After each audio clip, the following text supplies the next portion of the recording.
Bismillahirrahmanirrahim. Elhamdülillah ve salatu ve selamu ala men la nebiyye ba'de.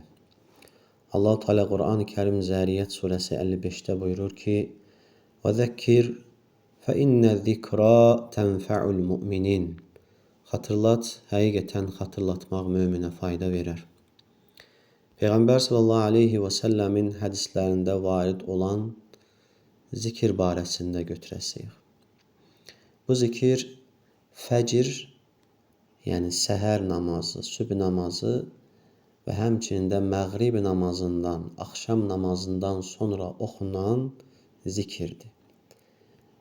Namazdan dərhal sonra.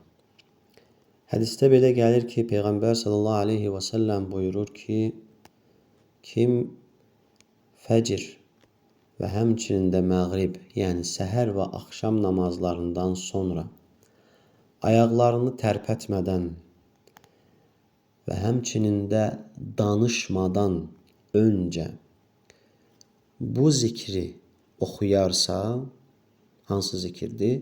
La ilahe illallahu vahdehu la şerike leh, lehul mulku ve lehul hamdu yuhyi ve yumit ve huve ala kulli şeyin qadir. Onun üçün bu fəzilətlər hasil olar. Bu savablar onun üçün yazılar. Birincisi, ona 10 savab yazılar. 10 savab qazanır. İkincisi, onun 10 günahı silinər. Üçüncüsü, 10 dərəcə yüksəldilər. Dördüncüsü, o gün pisliklərdən qorunar. Beşincisi, şeytandan muhafizə olunar. Altıncısı, o gün yalnız şirk günahı istisna olmaqla başqa günah ona zərər verməz. Ancaq başqa hədisdə də Peyğəmbər sallallahu aleyhi və səlləmin bu zikrin eyni ilə bu şəkildə deyilməsinin başqa bir fəzilətini gətirmişdi. Deməli, bu fəzilət, birinci götürdüyümüz fəzilət, fəcr və məğrib namazından sonra insanın ayaqlarını tərpətmədən, danışmadan öncə bu zikri etməsidir.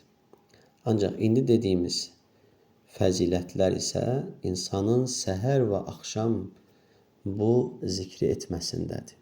Şeyx Albani rahimehullah hədisi səhihləşdirmişdir. Deməli, kim bu zikri, yenə zikri təkrar edək xatırlatmaq üçün, La ilahe illallahu vahdehu la şerike leh, lehul mulku ve lehul hamdu ve huve ala kulli şeyin qadir. Kim bunu səhər 10 dəfə deyərsə, ona hər biri üçün, hər dediyi bu bir kəlmə üçün 10 savab yazılar. Bu bir. İkincisi gəlir ki, onun o dediği bir kəlməyə görə, bir dəfə etdiyi zikrə görə onun 10 günahı silinər. Və həmçinin 10 dərəcə yüksəldilər və 10 qul azad etmiş kimi savab verilər. Subhanallah. Və səhərdən axşama qədər qorunmuş olar. Və həmin gün ondan daha fəzilətli əməl edən olmaz.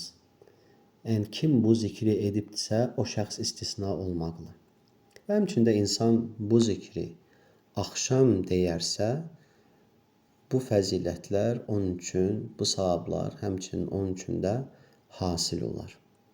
Allahdan istəyirik ki, Allah Teala bizi bu zikri etməyə müvəffəq etsin və bu zikri başqalarına öyrətməyə, öz evladlarımıza, yaxınlarımıza, dostlarımıza, sevdiklərimizə öyrətməyə müvəffəq etsin. Amin. Subhanəkəllahumma və bihamdik. Nəşhədu ən la illə ənt. Nəstəğfiruka və nətubu iləyik.